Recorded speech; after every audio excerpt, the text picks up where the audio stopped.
Hi, இந்த வீடியோவில் இந்த பேனல் அனார்கலியோட கட்டிங் ஸ்டிச்சிங் ப்ராசஸ் பார்க்கலாம். ப்ளஸ் ஒரு சில முக்கியமான டிப்ஸும் பார்க்கலாம். இதில் மொத்தம் 3 லேயர் இருக்குது. என்னோட பேட்டர்னை வந்து நான் இந்த வீடியோவில் காமிச்சிருக்க மாதிரி மார்க் பண்ணிட்டேன். அப்புறம் துணி நான் நழுவாமல் இருக்கிறதுக்காக நான் பின் பண்ணியிருக்கேன். இதில் கவனிக்க வேண்டிய ஒரு விஷயம் என்னென்னா, நம்ம வந்து பேட்டர்ன் மேக் பண்ணும் போது சீம் அலவன்ஸ் எங்கேயுமே ஆட் பண்ணியிருக்க மாட்டோம். அதாவது நம்மளோட ஃப்ரண்ட் துணியையும் பேக் துணியையும் ஜாயின் பண்ணுறதுக்கு சைடில் 1 இன்ச்சோ இல்லை 1.5 இன்ச்சோ நம்ம சீம் அலவன்ஸ் கொடுப்போம். அது நம்ம பேட்டர்னில் ஆட் பண்ணியிருக்க மாட்டோம். ஸோ நீங்கள் இதை கட் பண்ணும்போது ஏதாச்சும் ஒரு 4 துணியில் மட்டும் 1 இன்ச்சு 1.5 இன்ச்சு சீம் அலவன்ஸ் உள்ள மாதிரி மறக்காமல் ஆட் பண்ணி கட் பண்ணிவிடுங்க. இன்கேஸ் நீங்கள் 4 மடிப்பாக வச்சுருந்தீங்கன்னா இந்த மாதிரி நீங்கள் பேனல் மார்க் பண்ணும்போது ஒரு பேனலில் மட்டும் மார்க் பண்ணிங்கன்னா அதை கட் பண்ணும்போது 4 பேனலுக்கும் உங்களுக்கு கிடச்சிரும். பேனல்லாம் அட்டாச் பண்ணியாச்சு. இது ஒரு சைடோட பேனல் இப்படி தான் இருக்கும். இதோட கீழ்ப்பகுதி கொஞ்சம் அன்ஈவனாக இருக்கலாம். சப்போஸ் இந்த மாதிரி இருந்துச்சுன்னா அதை வந்து கட் பண்ணி ஈவன் அவுட் பண்ணிவிடுங்க. வந்து லைனிங் ஃபேப்ரிக் நான் எடுத்திருக்கேன். இது வந்து 2 மடிப்பாக இருக்குது. இதோட மொத்த உயரம் என்னோட ஆக்சுவல் ஃபேப்ரிக்லேருந்து ஒரு 2 இன்ச்சு கம்மி பண்ணி எடுத்திருக்கேன். அது வந்து 53 இருக்குது. இதை நான் வந்து 51 எடுத்திருக்கேன். லைனிங் கட் பண்ணும்போது நோட் பண்ண வேண்டிய ஒரு சில முக்கியமான விஷயங்களை மட்டும் நான் இதில் காட்டுறேன். இது வந்து ஆஸ் யூஷுவல் நம்ம நார்மலாக ஒரு சுடிதாருக்கு லைனிங் மார்க் பண்ணுற மாதிரி கட் பண்ணுற மாதிரியே கட் பண்ணி மார்க்கிங் அதே மாதிரி மார்க் பண்ணிக்கலாம். இப்போ இதில் நான் நோட் பண்ண வேண்டிய 2 விஷயங்கள் சொல்கிறேன். ஃபர்ஸ்ட் விஷயம் என்னன்னா, இந்த வெயிஸ்ட்லேருந்து டோட்டல் லென்த்தும் அதே மாதிரி இந்த பக்கம் வெயிஸ்ட்லேருந்து இந்த டோட்டல் லென்த்தும் சேம் கிடையாது. தெரியுதா? இங்க உள்ளதுதான் நான் இங்க வச்சு பார்த்திருக்கேன். ரெண்டுமே ஈக்குவல் இல்ல. அப்ப நம்ம என்ன பண்ணணும்னா, இந்த லென்த் நீங்க வந்து நான் இங்க வந்து இப்ப காட்டுறேன் இல்லையா? இத நீங்க வந்து உங்க மெஷரிங் டேப்ல மெஷர் பண்ணிக்கோங்க. மெஷரிங் டேப்ல இங்க இருந்து எங்க எவ்வளோ லென்த் வருதோ, அதே தான் இங்க இருந்து இந்த கோட்ல மேட்ச் ஆகணும். இப்ப எனக்கு வந்து இந்த இடத்தோட முடியுது. அப்ப நான் என்ன பண்றேன்?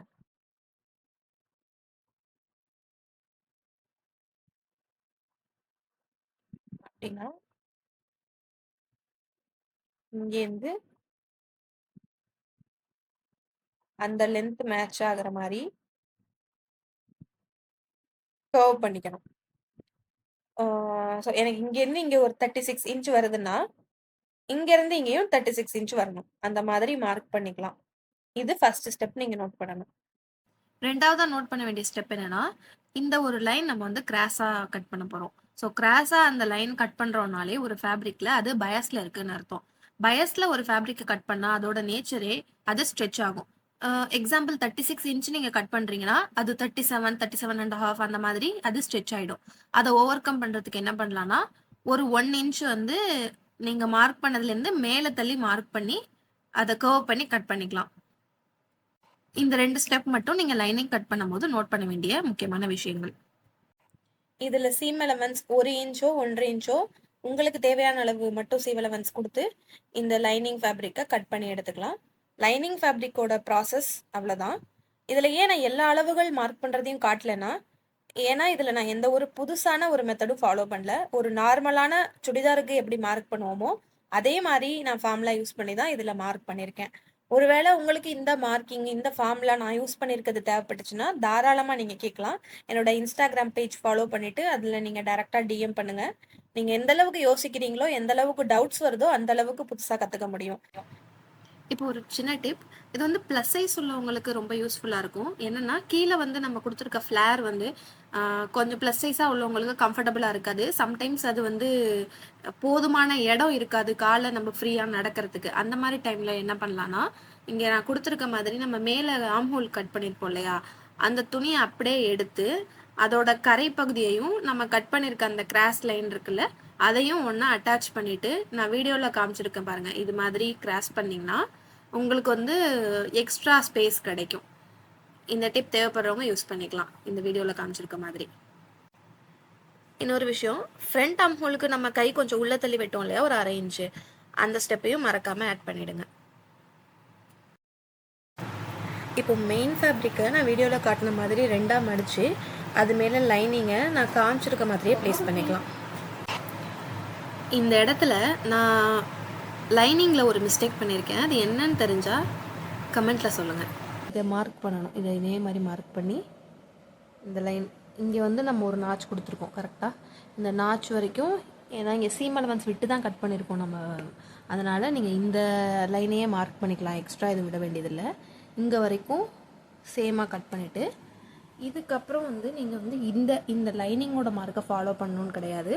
இங்கேருந்து அப்படியே கொஞ்சம் கேர்வாக போய் அந்த துணியை வந்து அது வரைக்கும் நார்மலாக நம்ம லைனிங் ஃபேப்ரிக்கும் மெயின் ஃபேப்ரிக்கும் எப்படி ஸ்டிச் பண்ணுவோமோ அதே மாதிரி ரெண்டையும் ஒன்றா சேர்த்து வச்சு தச்சுக்கலாம். வேஸ்ட் வரைக்கும் மட்டும் தச்சா போதும், அதுக்கு கீழே தைக்க வேண்டியது கிடையாது. நெக்லைன் ஃபினிஷ் பண்ணுறதுக்கு நான் கேன்வாஸ் யூஸ் பண்ணியிருக்கேன். இது ஆப்ஷனல் ஸ்டெப் தான். நீங்கள் கேன்வாஸ் இல்லாமல் நார்மலாக கூட நெக் அடித்து திருப்பிக்கலாம். இந்த மாதிரி வச்சுக்கணும். இப்போ வந்து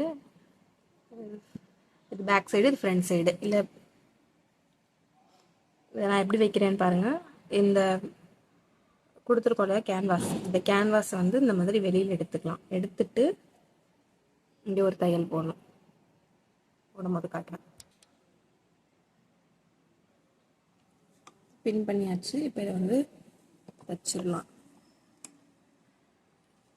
நீங்கள் வந்து தையலுக்கு எவ்வளோ அலவன்ஸ் விட்டுருந்தீங்களோ அது மேலே தச்சிடலாம். இது முடிஞ்சக்கப்புறம் ஸ்லீவ்ஸ் அட்டாச் பண்ணிக்கலாம். ஸ்லீவ்ஸோட கட்டிங் அண்ட் மார்க்கிங்கும் யூஸ்வலாக நம்ம எப்பயும் கட் பண்ணுற மாதிரி தான். ஸோ அதை நான் இதில் ஆட் பண்ணல.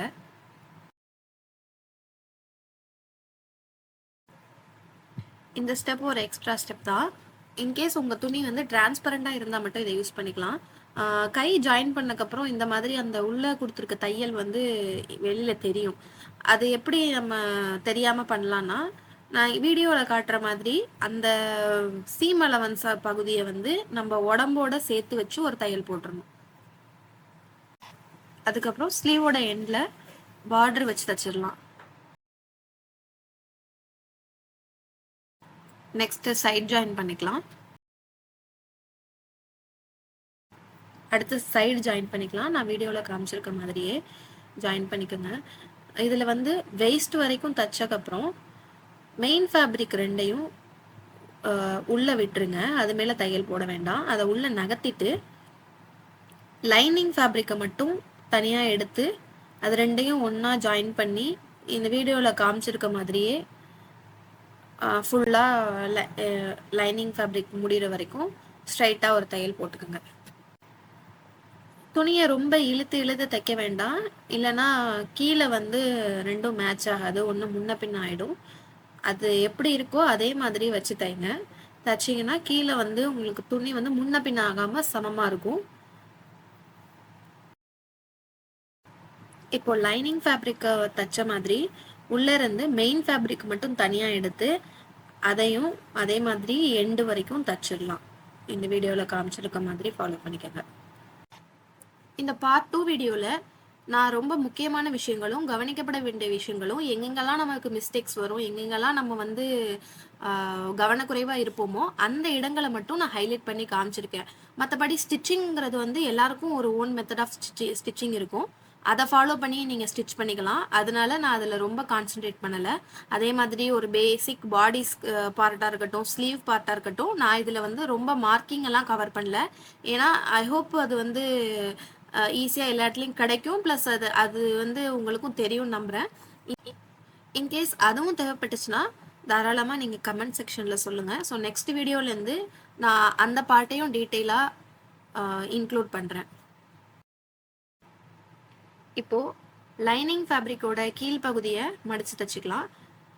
அதே மாதிரி மெயின் ஃபேப்ரிக்கில் நீங்கள் பார்டர் எதுவும் அட்டாச் பண்ணணும்னா இப்போ அட்டாச் பண்ணிடுங்க. இது ரெண்டும் முடிச்சக்கப்புறம் இன்னொரு பக்கத்தையும் ஜாயின் பண்ணிடுங்க. நம்ம இப்போ ஒரு பக்கம் மட்டும் தானே சைட் ஜாயின் பண்ணியிருக்கோம். இது ரெண்டையும் முடிச்சக்கப்புறம் இன்னொரு பக்கத்தோட சைடையும் ஜாயின் பண்ணிட்டீங்கன்னா இந்த கார்மெண்ட் கன்ஸ்ட்ரக்ஷன் கம்ப்ளீட்டட். இதான் என்னோட ஃபைனல் அவுட்புட். வெயிஸ்ட் கிட்ட மட்டும் எனக்கு 1/2 இன்ச்சு கிட்ட லூஸ் இருந்தது, அதை மட்டும் நான் அட்ஜஸ்ட் பண்ணிக்கிட்டேன் ஃபைனலாக. இந்த வீடியோ உங்களுக்கு யூஸ்ஃபுல்லாக இருந்ததுன்னா லைக் பண்ணிக்கோங்க. இந்த வீடியோ யூஸ் பண்ணி அனார்கலி நீங்கள் ஸ்டிச் பண்ணியிருந்தீங்கன்னா என்னோட இன்ஸ்டாகிராம் பேஜில் ஷேர் பண்ணுங்கள்.